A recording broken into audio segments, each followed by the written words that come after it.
আর এই যে দেখুন শীত এখানে বোঝা যায় আব্বা কত শীত লাগছে। একটু ঠান্ডা ঠান্ডা শীতটা একটু লাগছে, হাত কিন্তু কাটা কাটা হয়ে যাচ্ছে দেখতে পাচ্ছেন, একটু হালকা শীত। কারণ এই যে একটা মানুষ সকালে লাগে এদের পিছনে, কত সুন্দর দেখুন সবাই গমের ফ্রেশ আটা, ঈদের 2 দিন আগে আমরা ভাঙিয়েছি এই আটা দেখব। এই ভিডিও হচ্ছে গরিব, দেখুন চা বানাচ্ছি আমি, আর একা একা চা কি আমি খাবো? কষ্ট সবাইকে করতে হবে। এই যে দেখুন বাড়িতে আবার স্পেশাল লোক আছে, তারা আবার চিনি আবার একটা টাকার গুনে খায়, ঠিক আছে? এই জন্য একবার একটা প্রকৃতির ঠান্ডার ঘুঘুর ডাক শুনতে শুনতে, কোকিলের ডাক শুনতে শুনতে খাচ্ছে। আর এই যে ইন্নির বাবা একসঙ্গে সবাই যাচ্ছে।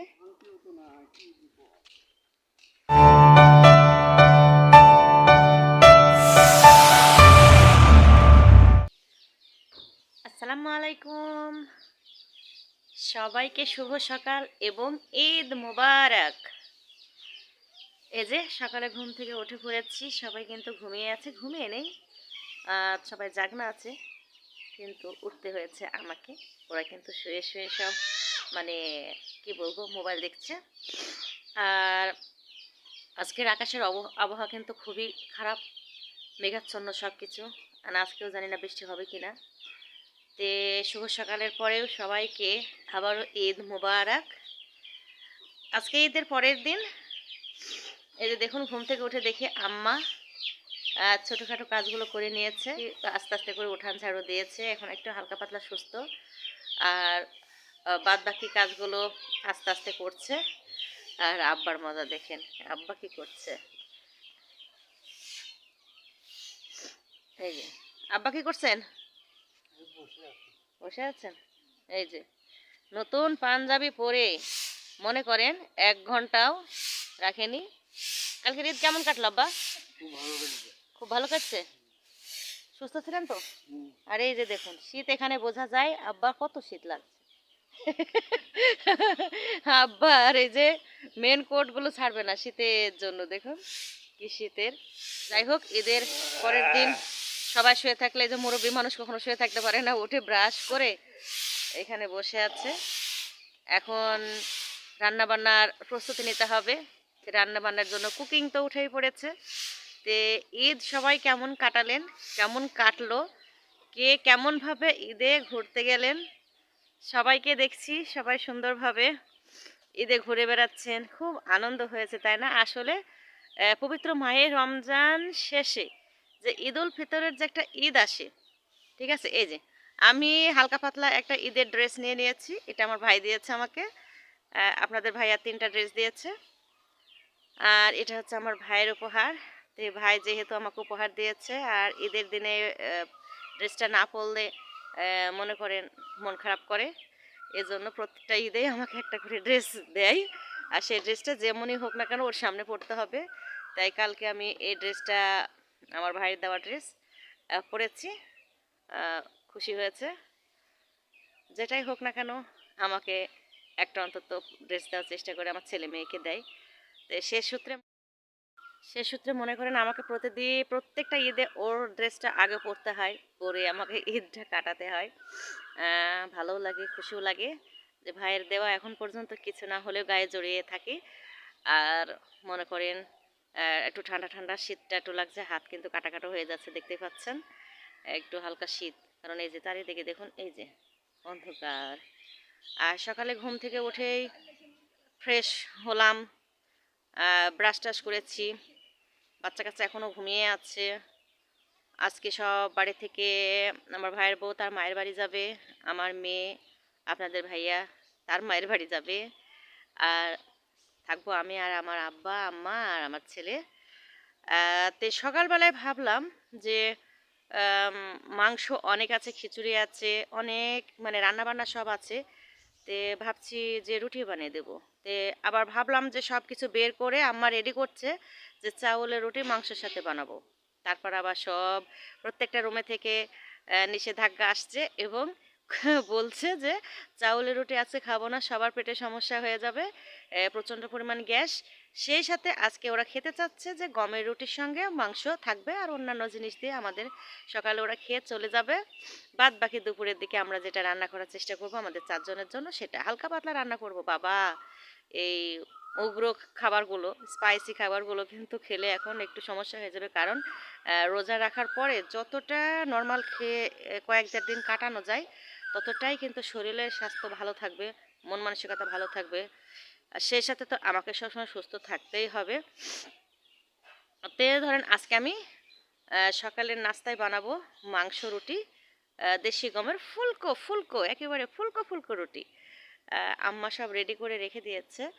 আর ঠান্ডার জন্য আম্মাকে বলেছি থালা বাসন একটু পরে মাজতে হবে, শুধু প্লেটগুলো মেজে নেব, নিয়ে আমি সকালে নাস্তাটা সেরে নেব।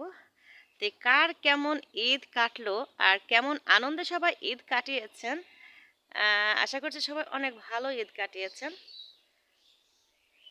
আমরাও মাশাল্লাহ অনেক ভালোই ঈদটা গিয়েছে, সব ঝুট ঝামেলা ছাড়াই আল্লাহ তালা আমাদের ঈদটা মানে পার করেছে, এবং আল্লাহর কাছে অশেষ অশেষ অশেষ কৃতজ্ঞতা অনুযায়ী আমি জানাচ্ছি যে কালকে বৃষ্টিটাকে একটু কন্ট্রোলে রেখেছে, এবং আমাদের সবাই এতদিনের রোজার পরে যে একটা আনন্দর ঈদটা আসে সেই ঈদটা সবাই ভালোভাবে নামাজ করতে পেরেছে, এবং গৃহিণীরা সুন্দরভাবে কোনো কষ্ট ছাড়াই রান্নাটা শেষ করতে পেরেছে, এবং সবার মুখে একটু আনন্দের হাসি ফোটাতে পেরেছে।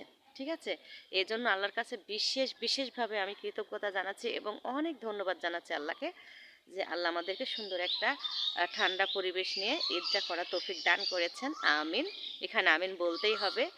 আর সেই সাথে মনে করেন যে গৃহিণীদের তো আর ঈদ যতই হোক না কেন তারপরেও তাদের রান্না বান্নার পাশে থাকতেই হবে, তো সেখানে আমিও তো তার ব্যতিক্রম নয়। তাই আমাকেও চলে যেতে হবে ওখানে। আর যতক্ষণ মেয়ের বাবা আছে, মেয়ের ভাইয়া আছে, ততক্ষণ ছেলে মানে বাচ্চা নিয়ে আমার টেনশন নেই, সেই সব কিছু করবে, ওয়াশরুম থেকে শুরু করে ব্রাশ পর্যন্ত সব কিছু আপনাদের ভাইয়াই কিন্তু করে দেবে, যেহেতু আছে হেরে 8 থেকে 9টা দিন, সেই 8 থেকে 9টা দিন সে তার মেয়ের সব খেয়াল রাখবে। আর আমার এই যে একটা বড় একটা সুখী মানুষ, সেই সুখী মানুষের সব কিছু আমাকেই দেখাশোনা করা লাগে। আমার মেয়েকে আমি এতটা ইয়ে করতে পারি, কিন্তু আমার ছেলেকে আমাকে এখনও সব কিছু দেখাশোনা আমাকেই করতে হয়। যে তার খাবার টাবার আমার রেডি থেকে শুরু করে সব কিছুই আমাকে করতে হয়, নিজের হাতে কিছু করবে না। মানে ছোটোর থেকে এই যে একটা অভ্যাস, আজ পর্যন্ত নিজের পোশাকটা কি জিনিস একদিন একটা ধুয়ে দেখেনি, সব আমাকে করতে হয়। তে সব আমার পরে ডিপেন্ড আমার ছেলে। ঠিক আছে, তে উঠলেই কিছু না কিছু খেতে দিতে হবে। আর কি বলবো, এই যে মনে করেন ওরা আসার পর থেকে রোজা থাকলেও হবে কি আমার কাছ থেকে প্রতিদিন কফি আর চা কিন্তু আমাকে বানাতে বানাতে হাঁপিয়ে দিচ্ছে। ঠিক আছে, এই যে রোজা চলে গিয়েছে, কফি আর এই যে চা আমাকে সব পাগল করে দেবে। সেই সাথে তো চায়ের জন্য সব ওরা একবারে কি বলবো এক প্রকারে পাগল হয়ে যাবে। এর রান্নার শেষে শেষে আগে চা আমাকে বসাতে হবে, আমার মানে 2 ঘন্টা পরে পরে চা তাদের কাছে উপস্থাপন করাই লাগবে। তো সেই সূত্রে বোঝেন তো আমার পরিস্থিতিটা কোথায় দাঁড়ায়, আমি বিপদে হয়ে যাই ওরা যখন আসে তখন চা বানাতে বানাতে।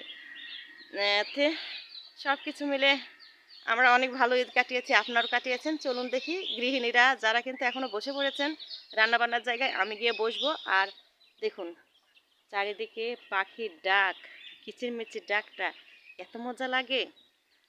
তো সে এই সমস্ত জিনিস আমি সবসময় উপভোগ করি। তে ঠান্ডা ঠান্ডা চলুন রুটিটা বানিয়ে নিই। আজকে তো অন্য কিছু বানানোর কথা না, তবে শুধু রুটিটা বানাবো, সব কিছু খালি জাল করব। চলুন চলে যাই আমরা রুটিটা বানাতে। আর বসে থেকে সময় নষ্ট করে লাভ নাই, সকাল করে ওদেরকে পাঠিয়ে দিলে ওরা আবার কালকে আসবে, ওরা সবাই কালকে চলে আসবে। সেই কালকে সবার আনন্দ থাকলে আরাম থাকলে আমার কিন্তু আরাম নেই। কালকে আমার বোনেরা আসবে, বোনের মেয়েরা আসবে, এগুলোর রান্না বান্না আমাকে করতে মনে করেন যে আমাকে সারা দিন চুলার কাছে। আর কি কি মেনু করব সেই মেনুগুলো মনে করেন আমাকে ঠিক করতে হবে আজকে। তে যেহেতু ঈদের 2-1 দিন পরে মানে খাওয়া দাওয়াটা একটু কম হবে, কিন্তু আইটেমটা টুকটাক বেশি হবে, তো সেটা তো আমাকে করতে হবে। এখন থেকে আমার হাত ব্যথা করছে। তে যাই, আজকের দিনটা অল্প রান্না করে একটু রেস্ট নিয়ে পড়বো, কালকে রান্না করতে হবে এজন্য। আর কোরবানির ঈদে তো মনে করেন আমি আর নাই, আমি তো শেষ। কোরবানির ঈদে অনেক মেহমান দাওয়াত করতে হয়, অনেক মানুষ আসে। আর কালকের দিনে 5 তরফা বুঝতে পারছেন? ৫ তরফা মানুষ এসেছে। মানে ৫ ব্যাচ হিসেবে। কারণ আমার আম্মা আব্বা এত বয়স হয়ে গিয়েছে, এরপরেও কিন্তু আমার মামারা প্রত্যেকজন আমার আব্বা আম্মাকে ওরা সব বাইরে থাকে। বাইরে থেকে এসে মনে করেন আসার সময় সবাই একবার করে আম্মাকে দেখে যাবে এবং ঈদের দিন প্রত্যেকটা মামা একবার একবার করে আম্মার এতে আসবে। আলাদা আলাদাভাবে আসবে, সবাই একসাথে যৌথভাবে আসবে, যার যখন সময় হবে। তো এদের বিদায় করতে করতেই কিন্তু পুরো মানে ঈদটা আমাকে করতে হয়। খাওয়া দাওয়া যতই হোক না কেন তাদের নাস্তা টাস্তা চা কিন্তু দিতেই হবে। সেই চা বানাতে বানাতে আমি পুরো দিনটাই কালকে কিন্তু আমার চলে গিয়েছে। আর আমি একটু পছন্দেরই মানুষ সবার কাছে, আমার মামাদের কাছে আমি একটু পছন্দের একটা মেয়ে। আর ঈদ বোনাস কাউকে হোক আর না হোক আমার হাতে আসে, এটাও একটা খুশি। এই বয়সে ঈদ বোনাস পাই। তে সে সূত্রে ধরেন যে মেহমান আসলে আমাকে সব করা লাগে। তো চলুন যাই। আর এই যে দেখুন আব্বা কি বাচ্চাগুলোকে আব্বা কিন্তু বের করে দিয়েছে। আর এই যে দেখুন বের করে দেওয়ার পরে এই যে এখানে গম দিয়ে দিয়েছে, এরা খাচ্ছে। এই যে দেখুন বাচ্চাগুলো গম দিচ্ছে, চাল আব্বা। এই যে আব্বা চাউল দিয়ে দিচ্ছে, একটা কাজ কমে গেল। এই যে বেবিগুলো সব খাচ্ছে। সকালে উঠে এদের কিচিরমিচির করতে করতে এদের সময় চলে যায়। এই যে একটা মানুষ সকালে লাগে এদের পিছনে। কত সুন্দর দেখুন, সবাই নির্দ্বিধায় খেয়ে যাচ্ছে, খুব সুন্দর। আমার যে কি ভালো লাগে, এই যে এগুলো আমি চলে গেলে আর পাই না, খুবই খারাপ লাগে আমার কাছে। এই দুষ্ট করো না। হায় হায়, কেউ কাউকে দেখতে পারে না। ওষুধের ভিতরেও কিন্তু হিংসা আছে। তো চলুন দেখি কি হচ্ছে সব চারিদিকে। এই তো এই যে দেখুন একবারে পিওর গমের ফ্রেশ আটা, ঈদের 2 দিন আগে আমরা ভাঙিয়েছি। এই আটা দিয়ে গরুর মাংস খেলে আর একেবারে আসলেই মজা। চাউলের রুটির সাথে এগুলো নাই। এই যে দেখুন আমি চেলে নেব, মানে সময়ের অভাবে কিন্তু চালতে পারিনি সবকিছু। ঈদের আগে তো খুবই তাড়াহুড়া হয়, আর তার জন্য কিন্তু প্রত্যেকটা কাজে কিন্তু একটু একটু বেঁধে থাকে, কারণ ঈদের জন্য তো কাজের অভাব নেই।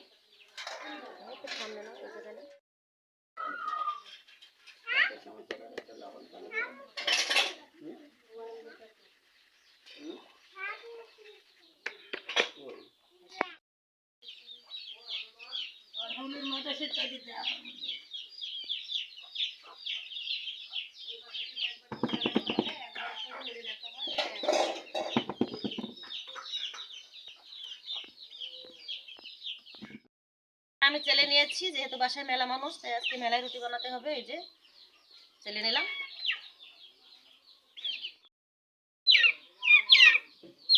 গমের আটা মাখানোর সময় সব সময় এই যে সামান্য পরিমাণ লবণ দিতে হবে, তাহলে পেটের সমস্যাটা থাকবে না এবং আমাশা জাতীয় জিনিসগুলো থেকে বিরত থাকবে। তাই লবণ দিয়ে অবশ্যই, আর লবণ দিয়ে একটু আটার ভেতর দিলে একটু টেস্টও খুব সুন্দর লাগে। এমনিতেও মাঝে মধ্যে যে বাচ্চারা আবার তরকারি না খেলে একটা করে রুটি, আমার মেয়ে আবার শুধু খায়, তরকারি খেতে পারে না, তো তাদের জন্য সুবিধা, সব দিক দিয়েই কিন্তু উপকার। এগুলো মাখিয়ে দিয়ে দিলাম, খাচ্ছে। এই আমার মুরগি, চোখ দিবি না, ওটা আমার মুরগি। বিসমিল্লাহির রহমানির রহিম। এই যে আমি আটা কিন্তু মাখাতে শুরু করে দিলাম, অল্প অল্প করে পানি দিয়ে দিয়ে আটা মাখিয়ে নিতে হবে। আর বাড়িতে কিন্তু প্রচুর চিল্লাচিল্লি চলছে, এই ঈদের সময় আসলে এমনই হয়, বাচ্চা কাচ্চা মিলে সবাই একবারে চিল্লা চিল্লি।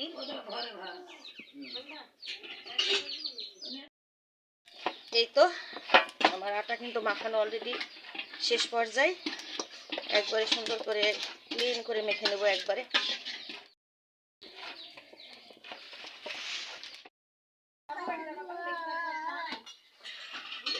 খাবে না খাইলে কি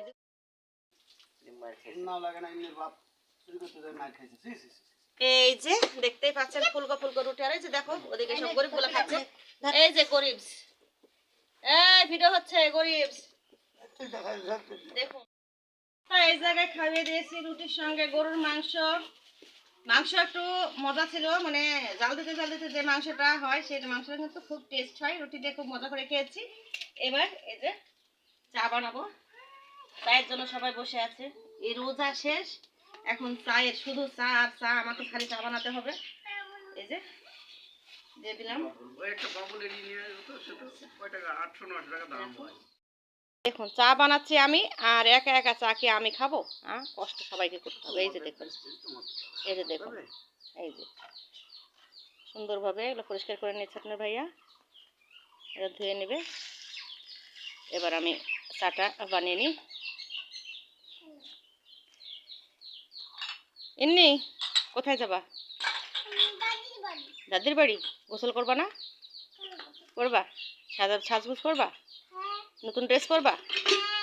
আচ্ছা চলো গোসল করে দেবো। ঈদের জামা পরবা? আচ্ছা।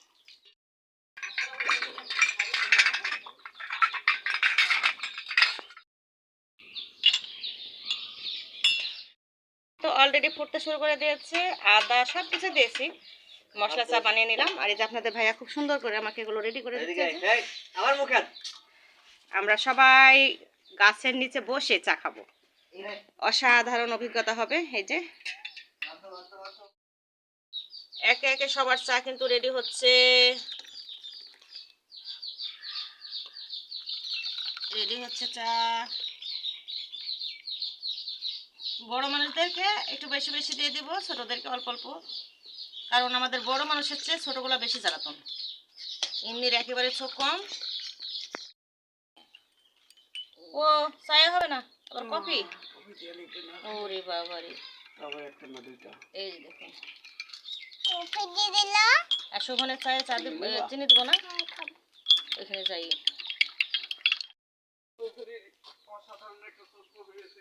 এই যে দেখুন চা, আমাদের বাড়িতে আবার স্পেশাল লোক আছে, তারা আবার চিনি আবার একটা একটা করে গুনে খায়, ঠিক আছে? এই জন্য একবার চিনি প্যাকেট হাতে করে নিয়ে এসেছি।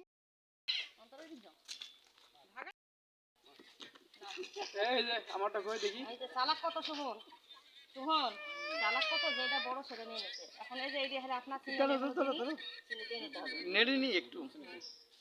আপনি যে কাঁচাটা নেন, কাঁচাটা এই যে কাঁচা অন্তরে একটা ধরো। শোভন তো চিনি খায় না, চিনি ছাড়া। এই যে আমাদের ক্যামেরাম্যানের চিনি ছাড়া শোভনেরটা। থামো, এই যে দিচ্ছি। বিসমিল্লাহ বরকত। এখানকে দাও না। চাই গরম না, গরম হবে না। এই যে নিয়ে নাও, চিনিটা দি দাও। যে দেখুন একটা প্রকৃতির ঠান্ডার ঘুঘুর ডাক শুনতে শুনতে, কোকিলের ডাক শুনতে শুনতে খাচ্ছে। তো এক জায়গা থেকে সবার আগে একটা জায়গা জ্বলছে, কোন জায়গা যেন জ্বলছে, পরে জানবে। আর সেই সাথে এখানে 2টা কফি সহ নেওয়া হয়েছে, তাহলে বোঝেন। হ্যাঁ, আর আপনি কি খাচ্ছেন দেখি? কি খাচ্ছেন আপনি? চা? স্বাদ হয়নি?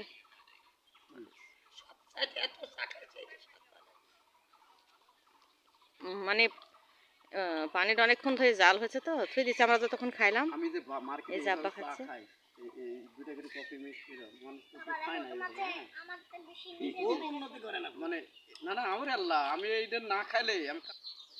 এই তো ইন্নি রেডি, ইন্নি দাঁড়িয়ে থাকো, ইন্নি ওর দাদির বাড়িতে যাবে, তাই একেবারে রেডি হয়ে গিয়েছে। এটা উন্নির দ্বিতীয় ঈদের ড্রেসটা খুব সুন্দর লাগছে। দেখি ইন্নি তাকাও, রেডি তুমি? চশমাটা একটু হালকা খোলো।